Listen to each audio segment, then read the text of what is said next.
ایک ایسا فقیر جس کی چوکھٹ پر ہندوستان کا سب سے طاقتور بادشاہ بھی سر جھکاتا تھا۔ ایک ایسا ولی جس کی دعا نے مغل سلطنت کو وارث عطا کیا۔ کون تھا وہ اللہ والا جس کی دعاؤں پر ٹکی تھی ہندوستان کی تقدیر؟ تخت تھا، تاج تھا، لیکن اس تاج و تخت کو سنبھالنے والا وارث نہ تھا۔ پھر کس طرح اس کی ایک نگاہ نے ہندوستان کو جہانگیر جیسا بہادر اور طاقتور بادشاہ عطا کیا؟ فتح پور سیکری سفید سنگ مرمر کا بنا ہوا مقبرہ جس کے اندر آرام فرما ہے، وقت کا ایسا بے تاج بادشاہ جس کے قدموں میں مغل سلطنت کا سب سے بڑا سلطان جلال الدین محمد اکبر بھی بیٹھ کر فخر محسوس کرتا تھا۔ یہ بیان ہے فتح پور سیکری کے مشہور بزرگ حضرت شیخ سلیم چشتی رحمۃ اللہ علیہ کا۔ ناظرین، میں آپ کا دوست بلال راز ایک بار پھر حاضر ہوں آپ کی خدمت میں، ایک مشہور عارف باللہ حضرت سلیم چشتی رحمۃ اللہ علیہ کے ذکر کے ساتھ۔ تو عقیدت کی آنکھوں سے اس ویڈیو کو دیکھیں اور دل کے کانوں سے اسے مکمل سنیں۔ اللہ تعالیٰ ہم سب کو شیخ سلیم چشتی کے فیضان سے فیضیاب فرمائے۔ حضرت شیخ سلیم چشتی رحمۃ اللہ علیہ مغلیہ دور کے بڑے مشہور و معروف بزرگ ہیں۔ آپ کی پیدائش 23 شعبان 883 ہجری مطابق 1471 عیسوی کو دلی میں ہوئی۔ آپ فاروقی نسل اور حضرت بابا فرید الدین گنج شکر رحمۃ اللہ علیہ کے خاندان سے تھے۔ آپ کا سلسلہ نسب 7 پیڑھیوں سے ہو کر حضرت بابا فرید گنج شکر تک اور 20 واسطوں سے خلیفہ ثانی حضرت عمر فاروق اعظم رضی اللہ تعالی عنہ سے ملتا ہے۔ آپ پیدائشی ولی تھے۔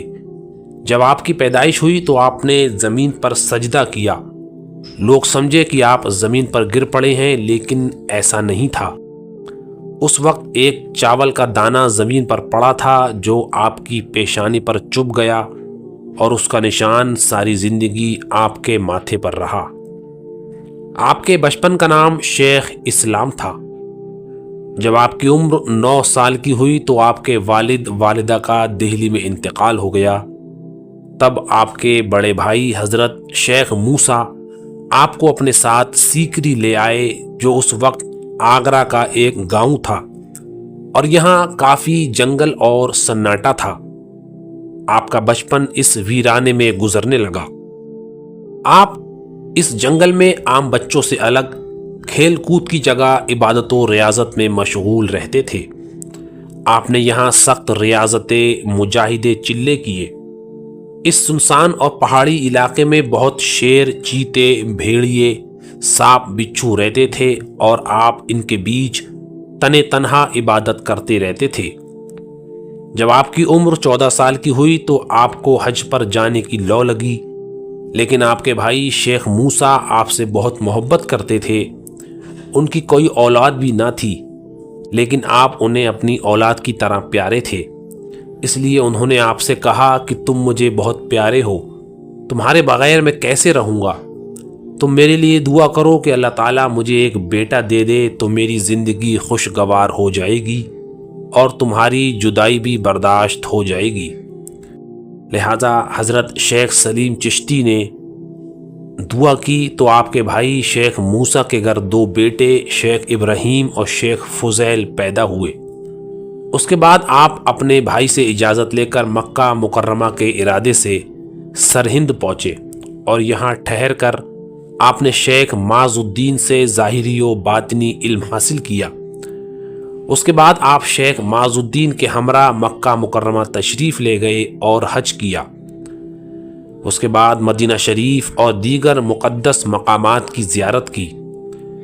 وہاں سے پھر آپ ملک شام تشریف لے جا کر خواجہ ابراہیم شامی چشتی کی خانقاہ میں پہنچے، جو سلسلہ شامیہ چشتیہ کے عظیم بزرگ تھے اور حضرت خواجہ فضیل بن ایاز رحمۃ اللہ علیہ کے خاندان سے تھے۔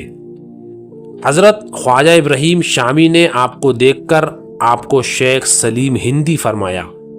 اسی دن سے آپ شیخ سلیم چشتی کے نام سے مشہور ہوئے۔ آپ ملک شام میں خواجہ ابراہیم شامی کے ہاتھ پر بیعت ہوئے اور ان سے خلافت و اجازت حاصل کی۔ آپ نے اس کے علاوہ بہت سے مشائخ سے فیض حاصل کیا۔ آپ بزرگوں اور اولیاء کرام کا بہت ادب و احترام کرتے تھے، اس لیے جہاں پر بھی آپ کو کسی ولی اللہ کے بارے میں خبر ہوتی آپ ان کی خدمت میں پہنچ جاتے اور ان سے فیض حاصل کرتے۔ بیان کیا جاتا ہے کہ آپ نے 35 سلسلوں میں اجازت و خلافت حاصل کی تھی اور بہت سے مشائخ سے آپ نے فیض باطنی حاصل کیا تھا۔ آپ 4 سال تک مکہ مکرمہ، مدینہ طیبہ اور دیگر مقدس مقامات پر رہے۔ ہر سال حج کے ایام میں مکہ جا کر حج کرتے۔ 4 سال بعد آپ واپس ہندوستان تشریف لا کر اپنے پرانے وطن سیکری میں آ کر یہاں کے جنگلوں میں عبادت و ریاضت کرنے لگے۔ ایک بار کا واقعہ ہے کہ آپ جنگل میں عبادت کر رہے تھے کہ ایک سنگ تراش یعنی پتھر کا کام کرنے والا آیا اور آپ سے عرض کی کہ آپ یہاں جنگل میں نہ رہیں، رات کو پہاڑ پر رہنے والے جنگلی جانور اور سانپ بچھو نکل آتے ہیں جو آپ کو نقصان پہنچا سکتے ہیں۔ یہیں پاس ہی میرا گھر ہے، آپ چاہیں تو میرے ساتھ وہاں چلیں۔ آپ نے فرمایا کہ فقیر کو اللہ کے سوا کسی کا ڈر نہیں اور نہ ہی مجھے کوئی نقصان پہنچا سکتا ہے۔ وہ سنگ تراش رات بھر سوچتا رہا کہ پتہ نہیں اس فقیر کا کیا ہوا ہوگا، جنگلی جانوروں اور سانپ بچھوؤں نے کیا کیا کیا ہوگا۔ صبح جب وہ واپس اسی مقام پر پہنچا تو دیکھا کہ آپ 2 شیروں کے بیچ میں بیٹھے ہیں، جیسے کہ وہ شیر آپ کی پہریداری کر رہے ہوں۔ سنگ تراش کو اپنی اور آتے دیکھ کر آپ نے شیروں کو اشارہ کیا تو وہ ایک طرف چلے گئے۔ اس سنگ تراش کی کوئی اولاد نہ تھی تو اس نے آپ سے دعا کی درخواست کی۔ آپ کی دعا سے اس کے یہاں ایک بیٹا پیدا ہوا۔ اس کے بعد وہ سنگ تراش آپ کا سچا عقیدت مند اور مرید ہو گیا۔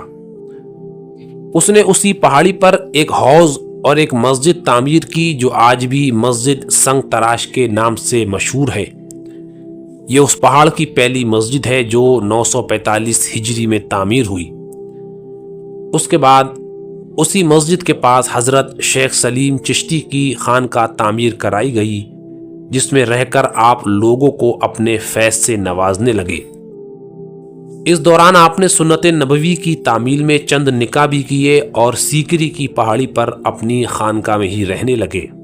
992 ہجری کو جب شیر شاہ سوری کا دور حکومت تھا تب آپ حکومت کے فتنوں سے تنگ آ کر دوبارہ مکہ مکرمہ تشریف لے گئے اور وہاں کے اولیاء و مشائخ کی خدمت میں حاضر ہو کر فیض حاصل کرنے لگے۔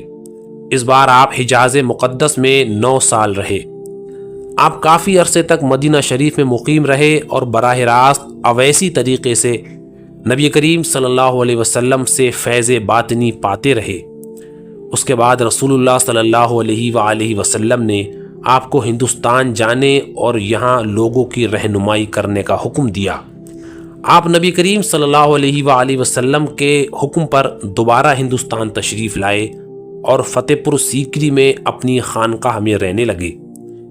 اس کے بعد لوگ کثرت سے آپ کی زیارت کو آنے لگے اور آپ سے فیض حاصل کرنے لگے۔ بے شمار لوگوں نے آپ سے فیض پایا اور آپ کے ہاتھ پر بیعت ہوئے۔ آپ کی ولایت کا چرچا دور دور ہونے لگا۔ مغل بادشاہ جلال الدین محمد اکبر جب اس نے آپ کی کرامت کی شہرت سنی تو وہ آپ کی خدمت میں حاضر ہوا۔ اس کی شادی کو 27 سال ہو چکے تھے لیکن اس کی کوئی اولاد زندہ نہ رہتی تھی، اس لیے اس نے آپ کی بارگاہ میں حاضر ہو کر آپ سے اولاد کی دعا کی درخواست کی۔ آپ اس وقت بے خودی کے عالم میں تھے تو آپ نے فرمایا کہ تیرے 3 بیٹے ہوں گے۔ بادشاہ اکبر یہ سن کر بہت خوش ہوا اور کہنے لگا کہ میں نذر مانتا ہوں کہ میں اپنا پہلا بیٹا آپ کی خدمت میں پیش کروں گا۔ آپ نے یہ قبول فرما لیا اور فرمایا کہ مبارک ہو، ہم اسے اپنا ہم نام بنائیں گے۔ آپ کی دعا سے بادشاہ اکبر کو اللہ تعالیٰ نے اولاد کی نعمت سے نوازا۔ جب بچے کی پیدائش کا وقت قریب آیا تو اکبر نے اپنی بیگم کو حضرت شاہ سلیم چشتی کی خانقاہ کے رنگ محل میں ٹھہرایا تاکہ آپ کی برکتیں بچے کو ملتی رہیں۔ 977 ہجری میں آپ کی دعاؤں سے بادشاہ کا بیٹا پیدا ہوا تو وہ اس بچے کو لے کر آپ کی خدمت میں حاضر ہوا اور بیٹے کو آپ کی گود میں ڈال دیا۔ آپ نے اس بچے کا نام سلطان سلیم رکھا۔ اسی باعث آپ کے ادب کی وجہ سے بادشاہ اکبر نے اپنے شہزادے کو کبھی سلیم نام لے کر نہیں پکارا، بلکہ ہمیشہ شیخو بابا کہہ کر ہی بلایا۔ شیخ سلیم چشتی نے شہزادے سلیم کو دودھ پلانے کے لیے اپنی صاحبزادی کو مقرر کیا اور اسے اپنی خانقاہ میں رکھ کر اس کی تعلیم و تربیت فرمائی۔ یہ شہزادہ سلیم وہی ہے جو آگے چل کر اکبر کے بعد مغلیہ سلطنت کا وارث اور ہندوستان کا بادشاہ ہوا، جسے جہانگیر کہا جاتا ہے۔ بادشاہ اکبر کو حضرت سلیم چشتی سے بہت عقیدت تھی، اسی وجہ سے اس نے آپ کی خانقاہ کے پاس ہی اپنے قلعے کی تعمیر کرائی۔ پھر گجرات کی فتح کے بعد اس جگہ کا نام فتح پور سیکری رکھا۔ اس شہر کو اپنے لیے مبارک خیال کر کے اسے اپنی راجدھانی بنا لیا اور 15 سال اس شہر میں رہ کر یہاں کے ویرانے کو آبادی اور خوبصورتی میں بدل دیا۔ یہاں بہترین باغ، عمارتیں، قلعے اور شہر کی مضبوط دیواریں تعمیر کرائیں، جو آج بھی دنیا بھر میں مشہور ہیں اور دور دور سے لوگ انہیں دیکھنے آتے ہیں۔ حضرت سلیم چشتی رحمۃ اللہ علیہ نے فتح پور سیکری میں بہت ریاضت مجاہدے کیے۔ آپ اکثر روزے سے رہتے تھے اور ہمیشہ ٹھنڈی چیزوں سے روزہ کھولتے تھے۔ کیسا ہی جاڑا ہوتا، روز ٹھنڈے پانی سے 2 بار نہاتے اور سخت جاڑے میں بھی باریک کرتے کے علاوہ کچھ نہ پہنتے تھے۔ ایک بار آپ اسی طرح سخت جاڑے کے عالم میں ایک باریک کرتا پہن کر اور ہاتھ میں تربوز لے کر اپنی خانقاہ میں تشریف لائے۔ آپ کے ایک مرید شیخ کمال، جو اس وقت سردی کی وجہ سے لحاف میں لپٹے ہوئے تھے، آپ کو اس جاڑے کے موسم میں باریک کپڑوں میں دیکھ کر حیران ہوئے۔ ان کے دل میں خیال آیا کہ اس موسم میں بھی آپ باریک کپڑا پہن کر تشریف لائے ہیں اور تربوز کھا رہے ہیں۔ ان کے دل کا حال آپ نے جان لیا اور فرمایا کہ جب سونٹھ، کالی مرچ اور میووں میں یہ تاثیر ہوتی ہے کہ وہ مزاج بدل دیتے ہیں، تو پھر اللہ کے نام میں کیوں نہ ایسی تاثیر ہوگی کہ وہ بھی انسان کا مزاج بدل دے۔ بیان کیا جاتا ہے کہ آپ کو رسول اللہ صلی اللہ علیہ وسلم کی ایک ایک سنت پر عمل کرنے کا شوق تھا، اور اس کو ادا کرنے کے لیے آپ کو کتنی ہی محنت کرنا پڑتی، آپ خوشی سے کرتے۔ آپ ملک عرب میں مدتوں اسی ارادے سے سفر کرتے رہے کہ رسول اللہ صلی اللہ علیہ وسلم کی کوئی ایسی سنت نہ ہو جو مجھ سے چھوٹ جائے۔ آپ 60 سال کی عمر سے لے کر 80 سال کی عمر تک، یعنی پورے 20 سال ہمیشہ روزے سے رہے۔ گوشت وغیرہ کھانا آپ نے بالکل چھوڑ دیا تھا۔ کھانا بھی برائے نام کھاتے تھے، پورا دن روزہ رہتا اور صرف ایک جو کی روٹی اور سرکے سے افطار کرتے۔ اتنے لمبے عرصے روزے رکھنے کے باوجود آپ کے بدن مبارک میں کمزوری کا کوئی نام و نشان نہ تھا، کیونکہ آپ کی روحانی طاقت جسمانی طاقت سے زیادہ تھی۔ آپ سے بے شمار کرامات ظاہر ہوئیں۔ کوئی دن ایسا نہیں تھا جب آپ سے کوئی حیران کن واقعہ ظاہر نہ ہوتا۔ آپ زبردست روشن ضمیر، صاحب کشف و کمال، اہل تصرف تھے۔ بے شمار لوگوں کو، جن میں سے بعض تو کافی بوڑھے تھے، آپ کی دعا سے اولاد جیسی نعمت حاصل ہوئی۔ سفر کے دوران ایک بار جب آپ بغداد شریف میں حضرت غوث الاعظم کی بارگاہ میں حاضر ہوئے تو سرکار غوث پاک نے عالم خواب میں اپنی درگاہ کے سجادہ نشین کو حکم دیا کہ فلاں ہرے رنگ کا اونی جبہ جو امانت کے طور پر رکھا ہے، شیخ سلیم ہندی کو دے کر انہیں سلسلہ قادریہ کی خلافت دے دی جائے۔ لہٰذا غوث اعظم کے حکم پر موجودہ سجادہ صاحب نے وہ جبہ آپ کی خدمت میں پیش کیا اور آپ کو سلسلہ قادریہ کی اجازت و خلافت بھی عطا فرمائی۔ خانقاہ میں اس وقت کچھ کم پڑھے لکھے دیہاتی لوگ بیٹھے ہوئے تھے، جنہیں یہ بات پسند نہ آئی کہ یہاں کا خاص جبہ ایک باہر کے شخص کو دے دیا جائے۔ چنانچہ یہ لوگ جنگل کے راستے گھات لگا کر بیٹھ گئے تاکہ جب آپ یہاں سے گزریں تو وہ جبہ آپ سے چھین لیا جائے۔ جب آپ جنگل سے گزرے تو ان لوگوں نے آپ کا راستہ روک لیا۔ آپ اپنی روشن ضمیری کے باعث سب معاملہ سمجھ گئے اور فرمایا کہ تم لوگوں نے جو سوچ رکھا ہے اسے پورا کرو۔ چنانچہ تمام لوگوں نے آپ کے سامان کی تلاشی لی، ایک ایک چیز دیکھ ڈالی، لیکن وہ جبہ نظر نہ آیا۔ وہ بڑی عاجزی سے آپ سے معافی مانگنے لگے اور کہنے لگے کہ حضرت ہمیں اس جبے کی زیارت ہی کرا دیں۔ یہ سن کر آپ نے اپنی بغل میں سے وہ جبہ نکال کر ان کے سامنے رکھ دیا۔ وہ آپ کی یہ کرامت دیکھ کر آپ کے قدموں میں گر گئے اور ان میں سے بہت سے لوگ آپ کے مرید ہو کر منزل مقصود کو پہنچے۔ ایک عورت کے بیٹے کا انتقال ہو گیا جو اس کا آخری سہارا تھا، لہٰذا وہ عورت روتی ہوئی آپ کی خدمت میں حاضر ہوئی اور کہا، حضور اس لڑکے کے سوا میری کوئی اولاد نہیں ہے اور یہی میرے بڑھاپے کا سہارا ہے۔ آپ اللہ سے دعا کریں کہ وہ اسے دوبارہ زندہ کر دے، ورنہ میں خودکشی کر کے اپنی زندگی ختم کر لوں گی۔ آپ نے اسے بہت سمجھایا کہ اللہ کی مرضی کے آگے کسی کی نہیں چلتی، مگر وہ عورت بھی ضدی تھی، کچھ نہ مانی۔ تو آپ نے تھوڑی دیر توجہ کرنے کے بعد فرمایا کہ جا، تیرے بیٹے کو سکتے کی بیماری ہو گئی تھی، گھر جا کے دیکھ لے، وہ اب ٹھیک ہے۔ وہ عورت بھاگی بھاگی اپنے گھر پہنچی تو دیکھا کہ واقعی اس کا لڑکا بالکل ٹھیک ٹھاک بیٹھا ہوا ہے۔ ایک بار سنیاسیوں کا ایک پہنچا ہوا گرو آپ کی خدمت میں حاضر ہوا۔ وہ بڑے علم جانتا تھا، یہاں تک کہ اسے مٹی کو سونا بنانے کا بھی ہنر آتا تھا۔ وہ آپ کے پاس آ کر بڑی تفصیل سے آپ کو سونا بنانے کا طریقہ بتانے لگا۔ اس کی باتیں سننے کے بعد آپ نے ایک تشلا لیا اور اسے لے کر ایک طرف تنہائی میں جا کر اس تشلے میں پیشاب کیا، جس کا اثر یہ ہوا کہ وہ تشلا دیکھتے ہی دیکھتے سونا بن گیا۔ جب اس سنیاسی نے آپ کی یہ کرامت دیکھی تو آپ کا عقیدت مند ہو کر آپ کا غلام ہو گیا۔ بیان کیا جاتا ہے کہ آپ نے فتح پور سیکری میں اپنی جامع مسجد کی بنیاد رکھنے سے 15 سال پہلے ہی فرما دیا تھا کہ اس پہاڑی پر ایسی ایسی شاندار عمارتیں بنائی جائیں گی کہ دنیا والے انہیں دیکھ کر دنگ رہ جائیں گے، اور ان سب کی تصویر اللہ تعالیٰ نے مجھے دکھائی ہے۔ آپ نے فتح پور سیکری کے رہنے والوں سے یہ بھی فرمایا تھا کہ اپنے مکان بڑے بڑے بنا لو، ایک وقت ایسا بھی آنے والا ہے کہ یہاں سونے کے بھاؤ بھی زمین نہیں ملے گی۔ چنانچہ آپ نے جیسا فرمایا تھا ویسا ہی ہوا۔ اس پہاڑی پر ایک سے بڑھ کر ایک شاندار عمارت ہے، جنہیں دیکھنے دنیا بھر سے لاکھوں لوگ ہر سال فتح پور سیکری آتے ہیں، اور آج اس جگہ کی بہت قیمت ہے۔ حضرت شیخ سلیم چشتی سے ایک بار بادشاہ اکبر نے پوچھا تھا کہ حضرت آپ کا سایہ ہمارے سر پر کب تک رہے گا؟ تو آپ نے فرمایا تھا کہ جب شہزادہ سلیم کوئی شعر کہے گا تو سمجھ لو ہمارا آخری وقت آ گیا ہے۔ چنانچہ بادشاہ نے اعلان کرا دیا کہ شہزادے کے سامنے کوئی بھی شعر یا غزل نہیں پڑے گا۔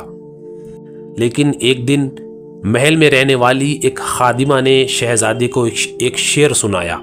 شہزادے سلیم نے وہ شعر سنا اور حضرت شیخ سلیم چشتی رحمۃ اللہ علیہ کی خدمت میں حاضر ہوا اور عرض کی کہ میں نے آج ایک نئی چیز سیکھی ہے۔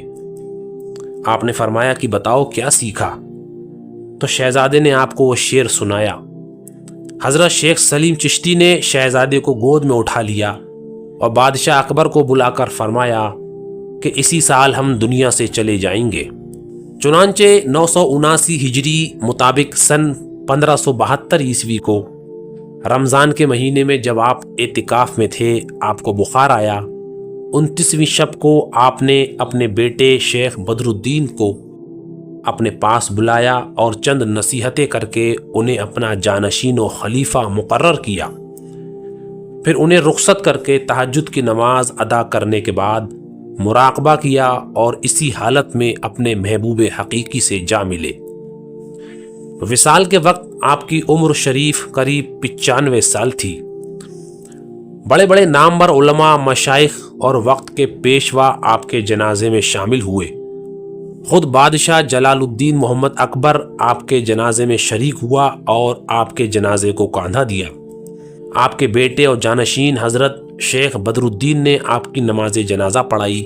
اس کے بعد آپ کو فتح پور سیکری میں آپ کی خانقاہ میں دفن کر دیا گیا، جہاں آج بھی آپ کا مزار شریف فیضان کے دریا بہہ رہا ہے۔ مختلف وقت میں آپ نے 6 نکاح کیے تھے، جن سے آپ کی 18 اولادیں تھیں۔ آپ کی اولادوں میں بی بی عائشہ، بی بی زیبا، شیخ نصر اللہ اور شیخ تاج الدین مادرزاد ولی تھے، جن سے بچپن میں ہی عجیب و غریب واقعات رونما ہونا شروع ہو گئے تھے۔ ایک بڑی جماعت نے آپ سے فیض پایا، بے شمار لوگ آپ سے بیعت ہو کر آپ کی رہنمائی میں سلوک کی منزلیں طے کر کے واصل حق ہوئے اور ولایت کے مقام پر فائز ہوئے۔ آپ کے چند مشہور خلفاء کے نام ہیں: حضرت شیخ فتح اللہ سنبھلی، مخدوم کمال انوری، شیخ جیو رحمت اللہ، شیخ طواہا احمد آبادی، شیخ پارا، شیخ حسین، شیخ ولی، شیخ حماد مدنی، شیخ کبیر، شیخ حاجی حسین اور شیخ رکن الدین وغیرہ۔ یہ تمام حضرات اپنے وقت کے کاملین بزرگوں میں سے تھے۔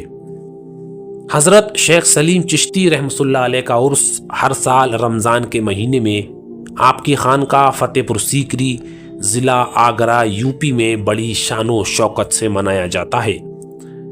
آپ کے مزار سے آج بھی فیض جاری ہے۔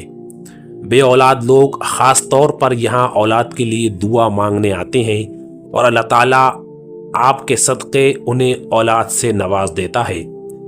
اللہ تعالیٰ ہمیں بھی حضرت شیخ سلیم چشتی رحمۃ اللہ علیہ کے فیضان سے مالا مال فرمائے اور ان کے صدقے ہمیں بھی نیک سوالے اولاد عطا فرمائے، آمین۔ یہ ویڈیو آپ کو کیسی لگی کمنٹ باکس میں ضرور بتائیں۔ انشاءاللہ جلد پھر ملاقات کریں گے ایک اور ویڈیو کے ساتھ۔ ہمیں دعاؤں میں ضرور یاد رکھیں۔ اللہ حافظ۔